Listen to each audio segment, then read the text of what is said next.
అందుకే ఈరోజు ఆ సమస్యని కూడా పరిష్కరించుకోవాలి. కార్మికుల సంక్షేమం కోసం, కార్మికుల యొక్క అభివృద్ధి కోసం,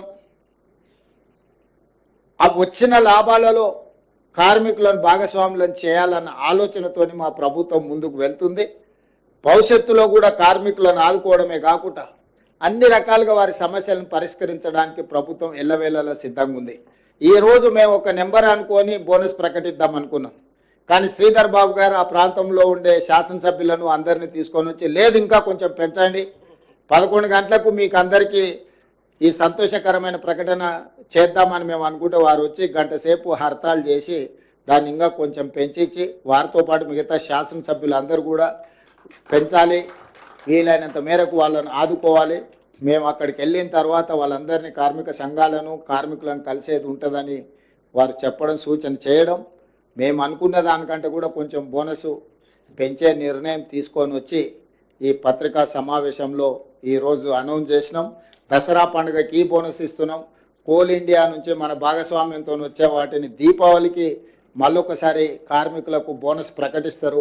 వాటి వివరాలను కూడా కేంద్ర ప్రభుత్వంతో సంప్రదించి బట్టి విక్రమార్క గారు ఆ శాఖ దీన్ని పూర్తి స్థాయిలో పరిగణలోకి తీసుకొని కార్మికుల యొక్క సంక్షేమం కోసం, కార్మికుల యొక్క అభివృద్ధి కోసం, కార్మికుల యొక్క భవిష్యత్ ప్రణాళిక కోసం ఈ ప్రభుత్వం పనిచేస్తుందని తెలియజేయడానికి సంతోషం వ్యక్తం చేస్తున్నాను. అంటే దీన్ని సహేతుకంగా ప్రభుత్వం పరిశీలిస్తుంది. దీంట్లో రకరకాల సమస్యలు ఉన్నాయి. ఇప్పుడు కోల్ ఇండియా ఒక రేట్కి ఇస్తుంది, సింగరేణి ఇంకొక రేట్కి ఇస్తుంది, ఓపెన్ మార్కెట్లో ఇంకొక రకంగా ఉంది, ఇంపోర్ట్ కోల్ రేట్లు ఇంకొక రకంగా ఉన్నాయి. వీటన్నిటిని కూడా అంచనా వేసుకొని ప్రపంచంతో పోటీ పడే విధంగానే సింగరేణిని తీర్చిదిద్దుకోవాలి. ఇప్పుడేం రిజర్వ్డ్ మినరల్స్ లేవు, ఓపెన్ మార్కెట్ ఇది. ఓపెన్ మార్కెట్లో ఓపెన్గా మనం కాంపీట్ చేయాల్సిందే. ఈ రోజు నువ్వు ధర ఎక్కువ చెప్తే పక్క షాప్కి పోయి కొనుక్కుంటారు. ఇప్పుడు మీరు రోజు దసరా పండుగ ఉంది, షాపింగ్కి పోతారు. షాపింగ్ పోయినప్పుడు ఈ షాప్లో 100 రూపాయలు ఉంటే సేమ్ వస్తువు పక్క షాప్లో 80 రూపాయలకి ఇస్తే మీరు ఏది ప్రాధాన్యత ఇస్తారు? అట్లానే ఈరోజు మా సింగరేణి సంస్థ కూడా ప్రపంచంతో పోటీ పడుతుంది. మేము శ్రమని ఇంకా ఎక్కువగా కష్టపడతాం తప్పితే మేము ఆయాచిత లబ్ధి కోసం మేము ఆలోచన చేయం. మీరు చెప్పే జిఎస్టీ కావచ్చు, లేకపోతే కోల్ ఇండియాతో కాంపిటీషన్ కావచ్చు, లేకపోతే private coal mines in India, import coal, వీటన్నిటిని కూడా ఒక అంచనా వేసుకొని దాని ఒక ప్రణాళిక ప్రకారంగా ముందుకు వెళ్తాము. దానికోసం కూడా ఇంతకుముందు మేము మాట్లాడుకున్నప్పుడు మంత్రులందరితో మాట్లాడతా అని ఉప ముఖ్యమంత్రి గారు చెప్పారు. ఆ ప్రాంత శాసనసభ్యులు సింగరేణి కార్మిక సంఘాలతో కూడా చర్చించాలి. ప్రభుత్వం హడావిడిగా 4 గోడల మధ్యలో తీసుకునే నిర్ణయం కాదు ఇది. ఇది బావుల దగ్గర పోయి కూర్చొని కార్మికులతో మాట్లాడాలి. ఇది వాళ్ళ భవిష్యత్తు. 1 మనుగడ సాధించాలి, 2 లాభాల బాటలో నడవాలి, 3 ప్రపంచంతో పోటీ పడాలి. ఈ మూడింటిని కూడా ఒక ప్రణాళికబద్ధంగా కార్యాచరణ తీసుకోకపోతే ఏదో ఒక దగ్గర ఇబ్బంది వస్తుంది. కాబట్టి దీనికి సంబంధించి కార్మికులు, కార్మిక సంఘాలు, ఆ ప్రాంత ప్రజాప్రతినిధులు, మంత్రులు, ప్రభుత్వం కూర్చొని చర్చించుకొని ఒక పకడ్బందీ ప్రణాళికతో ముందుకు వస్తుంది. తప్పకుండా ఇప్పుడు మీరు వేసిన ప్రశ్నకు సంబంధించిన చర్యలన్నిటిని కూడా ప్రభుత్వం పరిగణలోకి తీసుకొని నిర్ణయం తీసుకుంటుంది.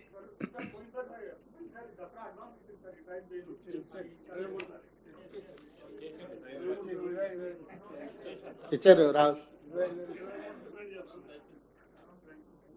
రాహుల్ కొంచెం లేట్ ఉన్నట్టున్నాడు, రాత్రి అంతా వర్క్ చేసి. రాహుల్కి ఒకసారి చెప్పండి.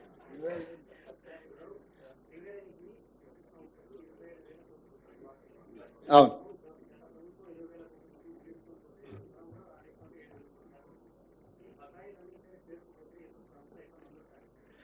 ఇది చాలా సున్నితమైన తీవ్రమైన సమస్య.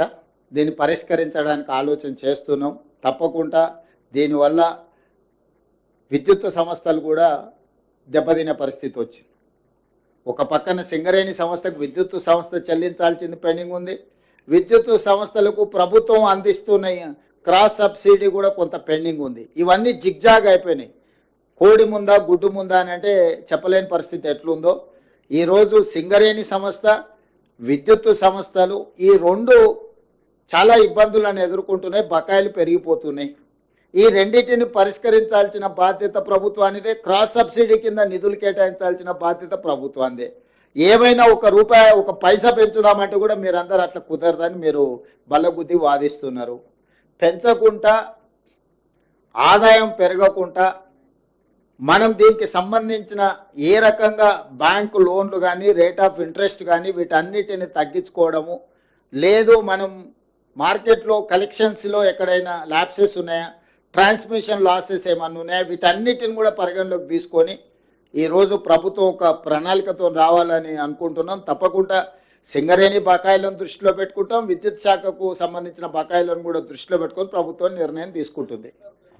అందుకే క్రాస్ సబ్సిడీ అడిగినాం గవర్నమెంట్ ఆఫ్ ఇండియాను. ఎప్పుడైతే చట్టం తెచ్చిండ్రో మొదటి 5 సంవత్సరాలు 14% ఆదాయం లేకపోతే ఆ గ్యాప్ను ఫిలప్ చేస్తాం, వయబుల్ గ్యాప్ ఫండ్ ఇస్తామని చెప్పి కేంద్ర ప్రభుత్వం ఆనాడు చెప్పింది.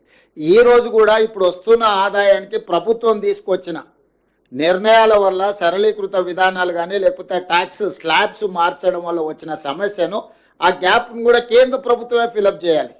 ఎందుకంటే ఈ ఆదాయం ప్రకారం మేము మా లైఫ్ని ప్రణాళిక చేసుకున్నాం, మాకింత ఆదాయం వస్తుంది, ఈ ప్రకారం ప్రతి నెల ఇంత ఖర్చు పెట్టాలని మేము నిర్ణయం తీసుకుంటే కేంద్ర ప్రభుత్వం ఉన్న ఫలంగా ఒక కోణంలో ఒక నిర్ణయం తీసుకున్నారు. కాబట్టి ఈ గ్యాప్ను కొన్ని రాష్ట్రాలకు సరిగ్గా ఉండొచ్చు, కొన్ని రాష్ట్రాలకు తక్కువ ఉండొచ్చు. తక్కువ ఉండే రాష్ట్రాలకు అన్నిటికీ ఈ గ్యాప్ను ఫిలప్ చేయాల్సిన బాధ్యత కేంద్ర ప్రభుత్వానికి ఉంది. అందుకే జరిగిన జిఎస్టీ కౌన్సిల్ మీటింగ్లో ఉప ముఖ్యమంత్రి గారు స్పష్టంగా కేంద్ర ప్రభుత్వానికి నివేదిక అందించడం జరిగింది. ఎగ్జాక్ట్గా మాకు ఎంత రావాలనో నెక్స్ట్ 5 years అట్లీస్ట్. మొదట్లో చట్టం తెచ్చినప్పుడు 14% కంటే ఆదాయం తగ్గిన రాష్ట్రాలకు వైబుల్ గ్యాప్ ఫండ్ ఎట్లా ఇచ్చిండ్రో, ఇప్పుడు ఒక కొత్త second phase of liberalisation or otherwise amendment of GST చట్టం తెచ్చిరో, ఇప్పుడు కూడా విజిఎఫ్ అనేది నెక్స్ట్ 5 సంవత్సరాలకు కేంద్ర ప్రభుత్వం అమలు చేయాలి. ఎవ్రీ ఇయర్ ఎట్లయితే పెరుగుతుందో ఆ గ్యాప్ను వాళ్ళు ఫిలప్ చేయాలి, వాళ్ళ బాధ్యత. మేము ప్రకటించేస్తాం, మేము నిర్ణయాలు తీసుకుంటాం, మీరు మీ చావు మీరు చావండి అని మోడీ గారు అనుకున్నా ఇంకెవరు అనుకున్నా అది మంచిది కాదు. ఈ రాష్ట్రానికి నష్టం వస్తుంది. నేను కిషన్ రెడ్డి గారికి విజ్ఞప్తి చేస్తున్నా, తక్షణమే ఈ రాష్ట్రానికి ఎంత నష్టం వస్తుందో మీరు ఉప ముఖ్యమంత్రి గారు మీకు ఒక లేఖ రాస్తారు, దాన్ని తీసుకొని మోడీ గారి దగ్గర కేంద్ర ప్రభుత్వంతో మాట్లాడి రాష్ట్రానికి జరిగే నష్టాన్ని కేంద్ర ప్రభుత్వం పూడ్చాలి అని చెప్పి ఈ ప్రభుత్వం డిమాండ్ చేస్తుంది.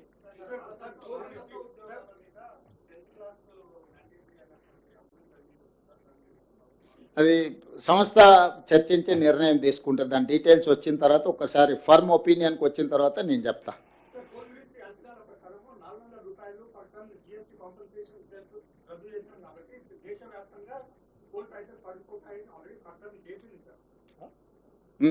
అయితే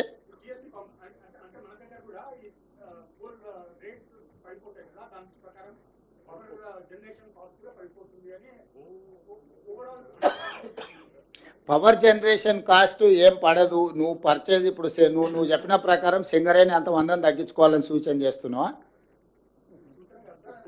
అంటే మీరు చెప్పేది అట్లనే ఉంది కదా, అందుకే ఇవన్నీ కూడా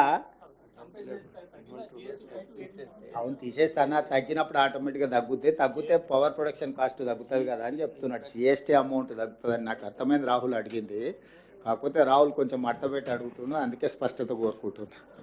ఎనీవే థ్యాంక్ యూ. స్వచ్ఛంగా సహజంగా పోషకాలు నిండిన ఎస్ఆర్కే డైరీ పాలు మరియు పాల పదార్థాలని ఎంచుకుందాం.